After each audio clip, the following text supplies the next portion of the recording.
প্রিয় ছাত্র বন্ধুরা, আজকে আমরা যেই টপিকটা নিয়ে এসেছি তোমাদের কাছে, এটা হলো টেন্স। খুব গুরুত্বপূর্ণ একটা চ্যাপ্টার তোমাদের ক্ষেত্রে। এটা বিশেষ করে নবম শ্রেণীতেও আছে, দশম শ্রেণীতেও আছে এবং একাদশ শ্রেণীতেও আছে। তো আমরা চ্যাপ্টারটা খুব বড় চ্যাপ্টার, তিনটা ভাগে আমরা করব। আজকে আমরা টেন্সের প্রথম পর্ব পার্ট 1 তোমাদের কাছে নিয়ে এসেছি। তোমরা একটু বোঝার চেষ্টা করো। এই টেন্স যারা ভালো করে পারবে তারা ভবিষ্যৎ জীবনে ভালো ইংরেজি শিখতে পারবে, ভালো ইংরেজি লিখতে পারবে এবং ইংরেজিতে দক্ষ হবে, নো ডাউট। জানি না আমি কতটুকু গুছিয়ে বলতে পারি তোমাদের কাছে। আমরা আজকে যেই আলোচনাটা তোমরা মনে রাখো, যদি কাগজ কলম খাতা থাকে তোমরা লিখে রাখো প্রয়োজনীয় নোটগুলো। টেন্স টেন্স হচ্ছে, টেন্স জিনিসটাই হচ্ছে, tense denotes the time of A verb. Tense denotes the time of A verb, অর্থাৎ আমরা বাংলায় যদি বলি ক্রিয়া সম্পন্ন হওয়ার সময়কে আমরা বলি টেন্স বা কাল। এই টেন্সটা কি জিনিস তোমরা একটু বোর্ডের দিকে লক্ষ্য রাখো। টুডে, টুডে আজকে, এটা হবে প্রেজেন্ট টেন্স। ইয়েস্টারডে, যেটা গতকালকের ঘটনা হয়ে গেছে, এটা হবে পাস্ট টেন্স। আর যেটা টুমোরো, এখনও আসেনি, আগামীকাল, এটা হবে ফিউচার টেন্স। তো লক্ষ্য রাখো ছাত্র বন্ধুরা, প্রত্যেকটি টেন্সকে আমরা টুডে থাকলে প্রেজেন্ট টেন্স, ইয়েস্টারডে থাকলে পাস্ট টেন্স এবং টুমোরো থাকলে ফিউচার টেন্স। তো প্রত্যেকটি টেন্সকে, প্রেজেন্ট বলো, পাস্ট বলো বা ফিউচার বলো, এই টেন্সটিকে আমরা আবার প্রত্যেকটাকে চারটা ভাগে ভাগ করতে পারি। চারটা ভাগ। সিম্পল প্রেজেন্ট বা প্রেজেন্ট ইনডিফিনিট টেন্সও আমরা বলতে পারি। কন্টিনিউয়াস, যেটা আমরা ঘটমান বলতে পারি। পারফেক্ট, যেটা পুরা ঘটিত, পারফেক্ট কন্টিনিউয়াস ইত্যাদি কতগুলি সেন্টেন্স আছে। তো সেখানে আমরা প্রথমেই জেনে নেব, আজকে আমরা আলোচনা করব প্রেজেন্ট টেন্স। আমরা পাস্ট টেন্স আজকে আলোচনা যাব না, ফিউচার টেন্স আমরা আলোচনা যাব না, আমরা অন্য দিন এগুলি আবার আলাদা করে আলোচনা করে বুঝিয়ে দেব। আমরা প্রথমত জানব যে বিশেষ করে সিম্পল প্রেজেন্ট কাকে বলে, সিম্পল প্রেজেন্ট বা প্রেজেন্ট ইনডিফিনিট টেন্স কাকে বলে। খুব মন দিয়ে শোনো, যারা এই আলোচনাটা ভালো করে শুনবে, পরীক্ষার মধ্যে ফিল আপ দ্য গ্যাপস আসবে, অপশান দেওয়া থাকবে, একটা লাইন দিয়ে দেবে, গ্রামারের মধ্যে অপশান দেওয়া থাকবে। ওই আলোচনাটা যখন তুমি ভালো করে শুনবে তখন অনায়াসে তুমি ফিল আপ দি গ্যাপসটা পূরণ করতে পারবে।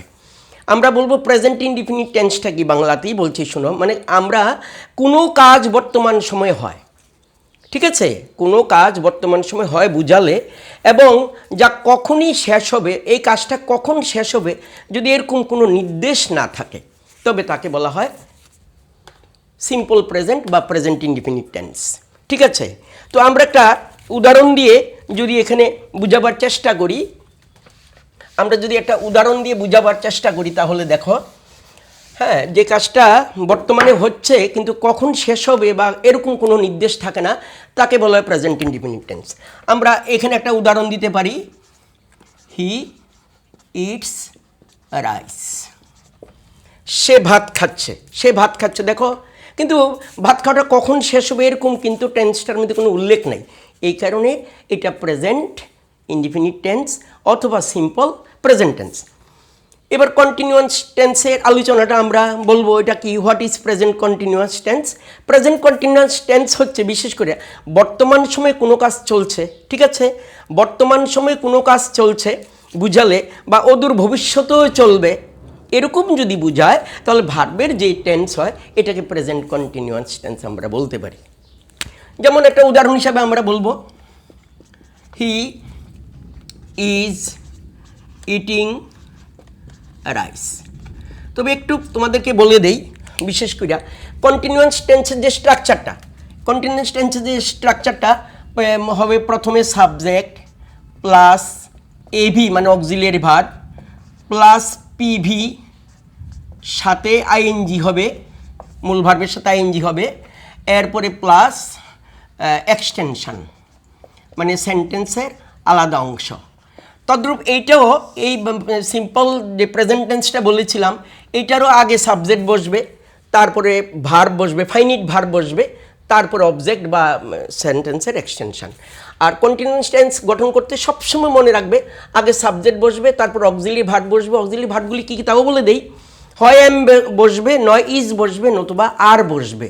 সাবজেক্ট অনুসারে হয় এম নতুবা ইজ নতুবা আর, তারপরে মূল ভার্বের সাথে আইএনজি। যেমন দেখো হি ইজ ইটিং রাইস, হি বসলো, হি এর সাথে মিলিয়ে ইজ বসলো, তারপরে ইটের সাথে আইএনজি বসলো, ইটিং রাইস। এইগুলো প্রেজেন্ট কন্টিনিউয়াস টেন্স। এবার পারফেক্ট যেটা আলোচনা করব, পারফেক্টের আগে এটা স্ট্রাকচারটা বুঝো। স্ট্রাকচারটা হলো প্রথমত বসবে সাবজেক্ট, তারপরে হ্যাজ অথবা হ্যাভ সাবজেক্ট অনুসারে, এরপরে পিভি প্রিন্সিপাল ভার্বের থার্ড ফর্ম। বলে স্যার থার্ড ফর্ম আবার কি বললেন? আমাদের ভার্বের 3টা ভাগ আছে না, present tense, past tense, past participle. তো এখানে ভার্বের থার্ড ফর্ম বসবে প্লাস এক্সটেনশন, সেন্টেন্সের অন্য অংশটা।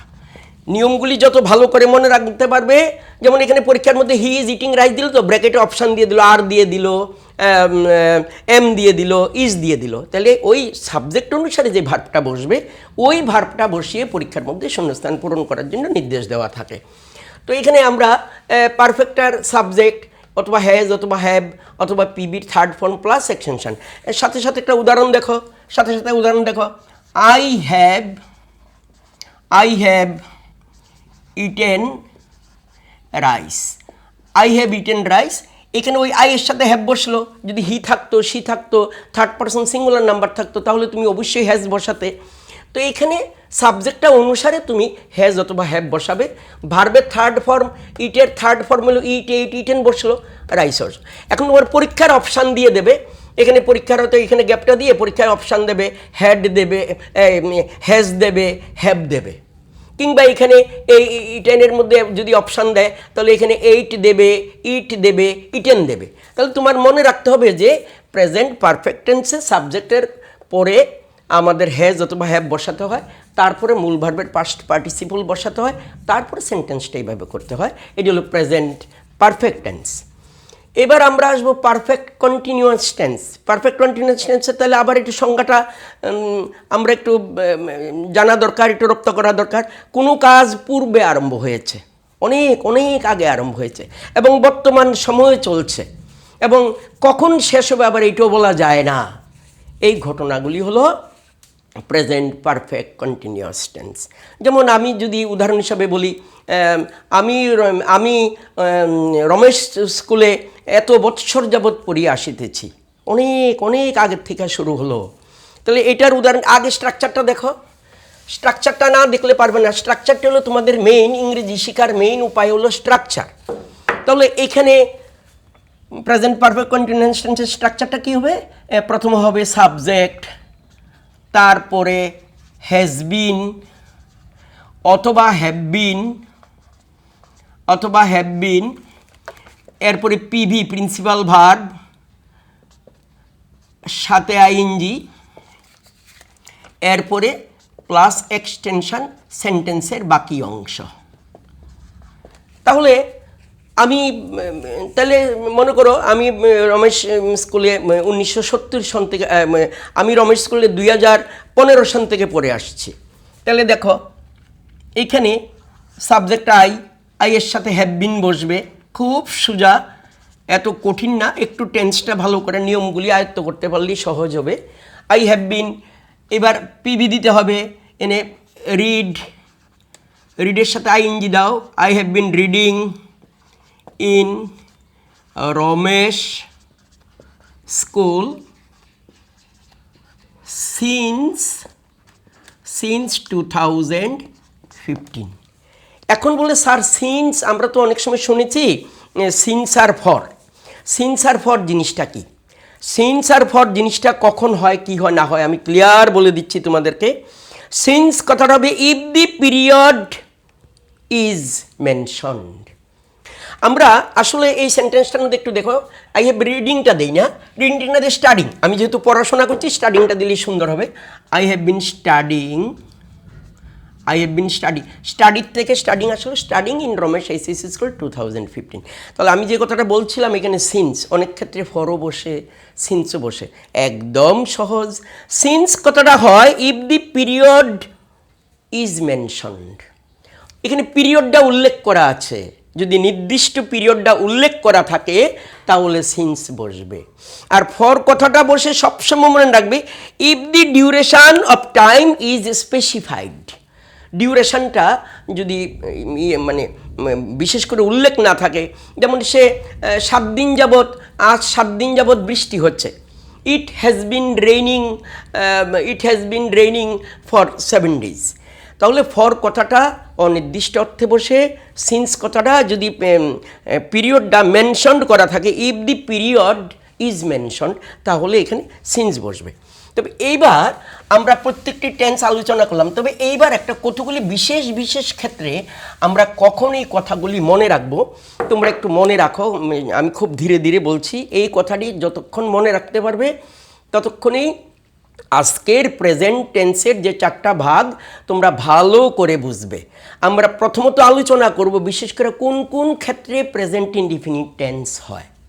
প্লিজ রাইট ডাউন অথবা note down. Present indefinite tense কখন কখন হয় সবসময় মনে রাখবে, to express habitual action, habit or custom. এটার যেমন আমার একটা অভ্যাস, হ্যাবিচুয়াল অ্যাকশান, অভ্যাসগত কাজ, আমি এটা উদাহরণ তোমরা লিখে রাখতে পারো, I walk in the morning, আমি সকালবেলায় হাঁটি, এটা প্রেজেন্ট ইনডিফিনিট টেন্সে হয়, এটা টু এক্সপ্রেস হ্যাবিচুয়াল অ্যাকশান। 2 নম্বর আমরা বলতে পারি, টু ইন্ডিকেট ফিউচার ইভেন্ট, এটা ফিউচার ঘটনা আমরা উল্লেখ করতেও আমরা বিশেষ করে প্রেজেন্ট ইনডিফিনিট টেন্সে ব্যবহার করি। অ্যাজ ফর এক্সাম্পল আমি বলতে পারি, the school reopens next week, the school reopens next week, পরের সপ্তাহে স্কুল খুলবে। ফিউচার ইভেন্টটাকে যদি আমি ইন্ডিকেট করতে চাই তখন প্রেজেন্ট ইনডিফিনিট টেন্স হয়। তারপর আমরা 2 নম্বর বলতে পারি, বিশেষ করে কি বলবো, to talk about a general or universal truth. যদি সর্বজনীন সত্য কথা এটা বলি তাহলে এটা প্রেজেন্ট ইনডিফিনিট টেন্স হয়। বলে স্যার উদাহরণটা কি? একদম সহজ, the sun rises in the east, the sun sets in the west. এই যে কতগুলি বিশেষ করে একটা জেনারেল অথবা ইউনিভার্সাল ট্রুথের ঘটনা আমি বললাম, এগুলির ক্ষেত্রে প্রেজেন্ট ইনডিফিনিট টেন্সে তোমরা মনে রাখবে, কারণ এগুলি শূন্যস্থান আসবে। ঘটনাগুলি যত মনে রাখবে তত তোমাদের লাভ হবে। 4 নম্বর আরেকটা উদাহরণ দিচ্ছি, to introduce quotation, to introduce quotation with verb says. বলে স্যার এটা আবার কি? এমন হতে পারে না যে নিউটন সেজ আছে ভার্বটা, কোটেশনের মধ্যে তুমি একটা উক্তি দিলে যে বিশেষ করে every action has an equal and an opposite action, Newton বলেছিল। আবারও বলছি, every action has an equal and as opposite action.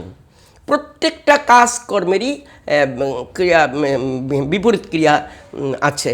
এটা যদি কোটেশনের থাকে তখন আমরা কোটেশনের মধ্যে আমরা প্রেজেন্ট ইনডিফিনিট টেন্সে ব্যবহার করতে পারি। ওকে, তারপর গিয়া এইবার আমরা আবার আলোচনা করব, প্রেজেন্ট ইনডিফিনিট টেন্স গেল। এইবার আমরা আলোচনা করব বিশেষ করে প্রেজেন্ট কন্টিনিউয়াস টেন্স। কখন প্রেজেন্ট কন্টিনিউয়াস টেন্স হয় আমরা এই জিনিসটা আলোচনা করব। খুব ধীরে ধীরে বলছি, তোমরা নোট করে রাখো। এগুলি প্রত্যেকটির এক্সাম্পলগুলির চাইতে নিয়মগুলি সবচেয়ে মনে রাখবা। হ্যাঁ, প্রেজেন্ট কন্টিনিউয়াস টেন্স যেটা বলেছিলাম, কনস্ট্রাকশনটা স্ট্রাকচারটা সাবজেক্ট বসবে, তারপর এম ইজ আর বসবে সাবজেক্ট অনুসারে, তারপর মূল ভার্ব বসবে, তার সাথে আইএনজি বসবে, সকলের শেষে এক্সটেনশন সেন্টেন্সের আলাদা পার্টটা বসাতে হয়। তো এখানে আমরা কোন কোন ক্ষেত্রে শর্তাবলীগুলি আমরা একটু জেনে নেই। প্রেজেন্ট কন্টিনিউয়াস টেন্সটা কি আমি প্রথমেই বলবো, বিশেষ করে ছাত্রছাত্রীদের উদ্দেশ্যে, two describe an action in progress. Two describe an action in progress, বলে এটা কি স্যার? এটা তার যে অ্যাকশানটা, প্রগ্রেসটা, তার ভার্বের অ্যাকশানটা কতটুকু হচ্ছে। She is playing football, she is playing football, ওই স্ট্রাকচারটা ঠিক থাকবে কিন্তু সাবজেক্ট এ বি, মূল ভার্বের সাথে আইএনজি, তারপর এক্সটেনশন। এটি হলো two describe an action in progress. তাহলে এবার আমরা 2 নাম্বার বলতে পারি, এটার একটা শর্ত আছে। কোন কোন শর্তাবলী মেনে আমরা প্রেজেন্ট কন্টিনিউয়াস টেন্স ব্যবহার করি? An action that is not happening at the time of speaking but is a progress, হ্যাঁ, বাট ইজ ইন প্রগ্রেস। এটা মানে কি, যেমন আমি বললাম যে আমি an action that is not happening at the time of speaking but is in progress. As for example আমি বলতে পারি বিশেষ করে I am teaching in Anik edu centre, I am teaching in Anik edu centre. 3 নম্বর আমরা কি বলতে পারি শর্তাবলীগুলির মধ্যে, an action that has been present to take place in the near future. আবারও বলছি, an action that has been pre arranged to take in the near future. As for example কী হবে, I am going to attend the class tomorrow. দেখো আগামীকালকের কথা কিন্তু present continuous tense হলো। An action that has been pre arrange, আগে থাকতে স্থির করা যদি থাকে এটা হবে I am going to attend the class tomorrow. এবার আমরা আরেকটা শর্ত বলতে পারি বিশেষ করে two express an action that has recently been completed. আমার টু এক্সপ্রেস অ্যান অ্যাকশন, একটা অ্যাকশন বোঝাতে গিয়ে যদি that has recently been completed যদি সম্পূর্ণ হয়ে যায়, এটার ক্ষেত্রে আমরা প্রেজেন্ট কন্টিনিউয়াস টেন্স ব্যবহার করতে পারি। As for example I have finished the work, আমি কাজটাকে শেষ করলাম। হ্যাঁ, এইভাবে শর্তাবলীগুলি তোমাদের খুব মনে রাখতে হবে। এইবার আমরা আসবো আবার প্রেজেন্ট কন্টিনিউয়াস গেল তো, এবার প্রেজেন্ট পারফেক্ট। প্রেজেন্ট পারফেক্ট মানে কি, এখন প্রেজেন্ট পারফেক্টটা আমি আবারও বলছি, to express an action that has recently been completed, এটা হবে প্রেজেন্ট পারফেক্ট টেন্সের শর্তাবলীগুলির মধ্যে পড়েছে I have finished the work. তারপর 2 নম্বর আরেকটা শর্ত তোমরা লিখে রাখতে পারো, to describe an action whose time is not given. মানে কি, টু ডেসক্রাইব অ্যান অ্যাকশন, একটা ঘটনার বর্ণনা আমরা করব whose time is not given, যেটা টাইম দেওয়া নাই। যেমন এই ক্ষেত্রে আমরা উদাহরণ হিসাবে আমরা কি জেনে নেব, have you read Shakespeare, have you read Shakespeare, তোমরা কি শেক্সপিয়ারের কাহিনী বা শেক্সপিয়ারকে জানো, শেক্সপিয়ারের সম্পর্কে কিছু পড়েছ, গেলগা প্রেজেন্ট পারফেক্ট টেন্সের শর্তাবলী। তারপর 3 নম্বর শর্ত তোমরা আরেকটা লিখে নিতে পারো বা মন দিয়ে শুনো, আমি ধীরে ধীরেই বলছি, টু ডেসক্রাইব পাস্ট ইভেন্ট, অতীতকালের ঘটনা বোঝাতে গিয়ে আমরা প্রেজেন্ট পারফেক্ট টেন্স ব্যবহার করতে পারি। হ্যাঁ, to describe past event where effect still কি এক্সিস্ট, যেটা নিয়ে ঘটনাটা আছে। যেমন অ্যাজ ফর এক্সাম্পল আমরা কি বলতে পারি, I have finished my work and now I am free. হ্যাঁ, আমি কাজটা শেষ করেছি, এখন আমি মুক্ত। এইভাবে আমরা এবার চলে আসব প্রেজেন্ট পারফেক্ট কন্টিনিউয়াস টেন্স, শেষ প্রান্তে চলে এসেছি আমরা এই টেন্সটার। প্রেজেন্ট পারফেক্ট টেন্সটা আবার জেনে নেই, প্রেজেন্ট পারফেক্ট টেন্সটা কি তোমরা হয়তো ভুলে গেছো মধ্যে দিয়ে। কোনো কাজ পূর্ব হতে আরম্ভ হয়ে বর্তমান সময় পর্যন্ত চলছে, এরূপ যদি বোঝায় তখন এটা প্রেজেন্ট পারফেক্ট কন্টিনিউয়াস টেন্স হয়। স্ট্রাকচারটা আগেই বলেছি, সাবজেক্ট অনুসারে হ্যাজ বিন অথবা হ্যাভ বিন, তারপর মূল ভার্বের সাথে আইএনজি, তারপরে এক্সটেনশন, সেন্টেন্সের আলাদা অংশ বসবে। তাহলে এটার শর্তাবলীগুলি কী কী, এটার শর্তাবলীগুলি হবে to describe an action that began in the past and is still continuing. হ্যাঁ, অতীতকাল থেকে আরম্ভ হয়েছে, বর্তমান সময়ে চলছে। অ্যাজ ফর এক্সাম্পল উদাহরণ হিসাবে আমরা কি বলতে পারি, it has been raining since last night, it has been raining since last night. এটার আরেকটা শর্ত আমরা কি বলতে পারি, to express an action already completed, to express an action already completed but whose effect is still continuing. যেটা বর্ণনা করতে গিয়ে আমরা যেটা কমপ্লিট হয়ে গেছে অ্যাকশনটা, কিন্তু সেই প্রভাবটা এখনও চলছে। অ্যাজ ফর এক্সাম্পল তোমরা নোট করে নিতে পারো, I have been running around for the job all day. তাহলে এই উদাহরণগুলি হলো গিয়ে প্রেজেন্ট পারফেক্ট কন্টিনিউয়াস টেন্স। আমরা দ্বিতীয় পর্ব আবার আলোচনা করব, তৃতীয় পর্ব আবার আলোচনা করব। শেষ করার আগে আমি সকল ছাত্র বন্ধুদেরকে বলছি, এটা থেকে শূন্যস্থান আসবে পরীক্ষার মধ্যে। গ্রামার এই পরীক্ষায় পিরিয়ডিক টেস্ট 1-এর মধ্যে 9ম শ্রেণীতে আছে, 10ম শ্রেণীতে আছে, একাদশ শ্রেণীতেও আছে। টেন্সটা খুব গুরুত্বপূর্ণ চ্যাপ্টার।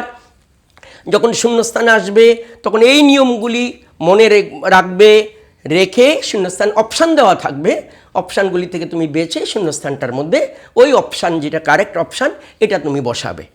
তো ছাত্র বন্ধুরা, আজকে আমরা এখানে টেন্সের বিশেষ করে সিম্পল প্রেজেন্ট টেন্সটাকে আমরা আলোচনা করলাম। দ্বিতীয় পর্বে আমরা পাস্ট টেন্স আলোচনা করব, তৃতীয় পর্বে আমরা ফিউচার টেন্স আলোচনা করব। তোমরা সকল ছাত্র বন্ধুদেরকে আজকের এই আলোচনাটা শেয়ার করবে, সাবস্ক্রাইব করবে এবং প্রয়োজনীয়ভাবে যদি কোনো কিছু জানতে হয় তোমরা অনিক এডু সেন্টারের বিশেষ করে ওই পেজে গিয়ে কমেন্ট বক্সে তোমরা কমেন্ট করবে। আমরা যথাসম্ভব আলোচনা করার চেষ্টা করব। তোমরা সবাই বাড়িতে ভালো থেকো। সকলকে ধন্যবাদ।